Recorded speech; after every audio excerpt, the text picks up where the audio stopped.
జనవరి 13. నన్ను బలపరచువాని యందే నేను సమస్తమును చేయగలను. ఫిలిప్పీలకు రాసిన పత్రిక 4వ అధ్యాయం 13వ వచనం. ఇలాంటి వాక్యాన్ని అపార్థం చేసుకోవడం చాలా సులభం. మనం దానిని చదివి వెంటనే మనం చేయలేని వందలాది విషయాల గురించి ఆలోచిస్తాం.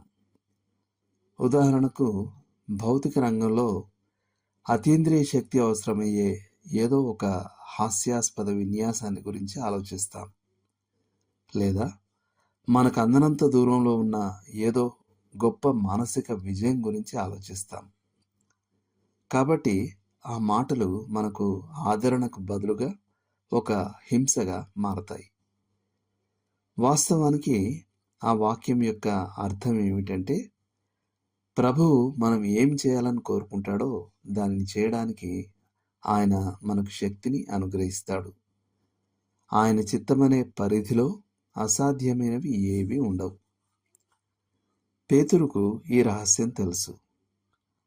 తనంతట తానుగా నీటిపై నడవలేడని అతనికి తెలుసు.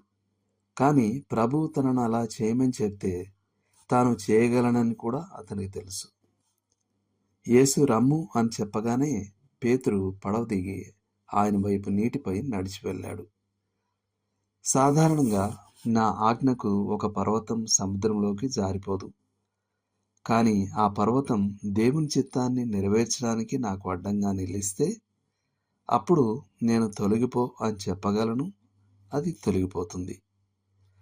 దీని సారాంశం ఏమిటంటే, ఆయన ఆజ్ఞలే మనకు సామర్థ్యాన్ని ఇచ్చేవి. అందువల్ల ఆయన ఏ శోధనైనా సహించడానికి బలాన్ని అందిస్తాడు. ప్రతి శోధనను ఎదిరించడానికి మరియు ప్రతి అలవాటును జయించడానికి ఆయన నన్ను సమర్థునిగా చేస్తాడు.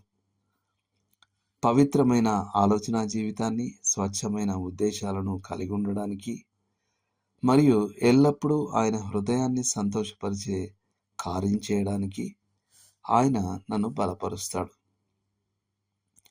ఏదైనా సాధించడానికి నాకు బలం లభించడం లేదంటే, నేను శారీరక, మానసిక లేదా భావోద్వేగ పతనానికి గురయ్యే ప్రమాదంలో ఉంటే, అప్పుడు నేను ఆయన చిత్తాన్ని తప్పిపోయి నా సొంత కోరికలను వెతుకుతున్నానేమో అని ప్రశ్నించుకోవాలి. దేవుని పని కాని దానిని దేవుని కోసం చేసే అవకాశం ఉంది. అటువంటి పనిలో ఆయన శక్తి యొక్క వాగ్దానం ఉండదు. కాబట్టి మనం ఆయన ప్రణాళికల ప్రవాహంలో ముందుకు సాగుతున్నామని తెలుసుకోవడం ముఖ్యం. అప్పుడు ఆయన కృప మనలను నిలబెట్టి శక్తివంతం చేస్తుందనే ఆనందకరమైన విశ్వాసాన్ని మనం కలిగి ఉండగలం. దేవుడు మిమ్మల్ని దీవించును గాక. ఆమెన్.